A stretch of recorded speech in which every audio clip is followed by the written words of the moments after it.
Divanya Priyandini NIM akhir 124 dan Ananda Delia Sakina NIM akhir 129.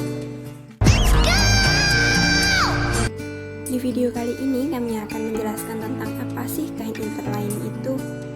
Pengertiannya, kain interlining adalah lapisan bahan yang ditempatkan di antara bahan luar dan bahan dalam pakaian atau tekstil untuk memberikan kekuatan, volume, atau isolasi. Interlining biasanya terbuat dari bahan seperti kapas, wool, atau bahan sintetis seperti polyester atau nilon. Interlining dapat dijahit atau direkatkan ke bahan luar dan bahan dalam dengan berbagai metode, seperti menggunakan lem, perekat panas, atau dijahit langsung. Interlining digunakan pada berbagai jenis pakaian dan tekstil, termasuk jaket, mantel, gaun, rok, dan topi, untuk memberikan struktur dan stabilitas pada bahan utama dan membantu pakaian atau tekstil tetap dalam bentuk yang diinginkan. Selanjutnya adalah fungsi dari interlining. Yang pertama, fungsinya memberikan efek hangat pada tubuh saat dikenakan. Yang kedua, menutupi kekurangan pada tubuh seseorang.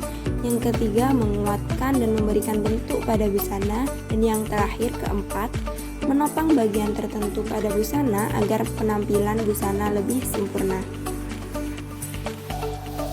Jenis interlining berdasarkan konstruksinya dibagi tiga. Yang pertama, interlining nonwoven, yang kedua, interlining anyaman, dan yang ketiga, interlining knit. Interlining nonwoven ini sering diproduksi dari serat atau filamen mekanis, termal, atau kimiawi.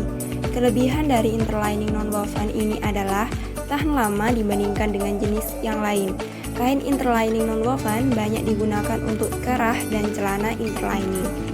Yang kedua, interlining anyaman. Kain interlining woven ini proses pembuatannya dengan cara ditenun.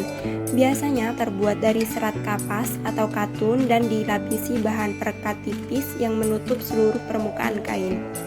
Dan yang terakhir, yang ketiga, interlining knit. Kain interlining knit ini bahannya sama dengan jenis bahan kaos karena proses pembuatannya sama. Kain interlining knit ini memiliki ciri-ciri lembut dan tipis serta tidak menggunakan proses pengerasan. Sekarang kita masuk ke dalam macam-macam interlining. Yang pertama ada interlining flanel. Flanel merupakan salah satu jenis kain dari bahan wool yang pemrosesannya dibuat tanpa ditenun. Biasanya digunakan sebagai bahan penebal atau penghangat. Ciri khas dari kain flanel diantaranya adalah memiliki tebal 2 mm atau 5 mm, berserat seperti kapas, bertekstur agak kaku, mudah dibentuk, dan mudah dijahit. Yang kedua, kafner. Kafner merupakan interfacing, namun bisa menjadi interlining jika ditempatkan di pelapis tengah busana.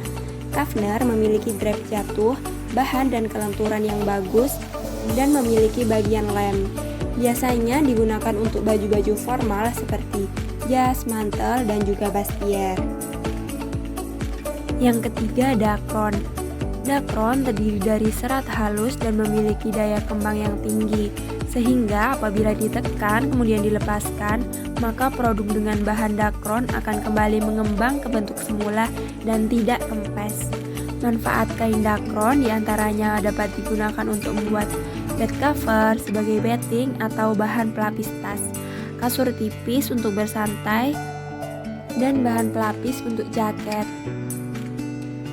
Yang keempat ada tricot. Tricot juga bisa dikategorikan interlining kalau seandainya posisi penggunaannya di tengah-tengah. Tricot merupakan bahan pelapis dengan lem yang lebih tipis.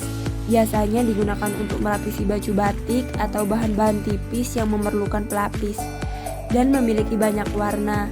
Kain tricot memiliki karakteristik memiliki dua sisi yang berbeda, satu sisi halus dan satu sisi lainnya kasar.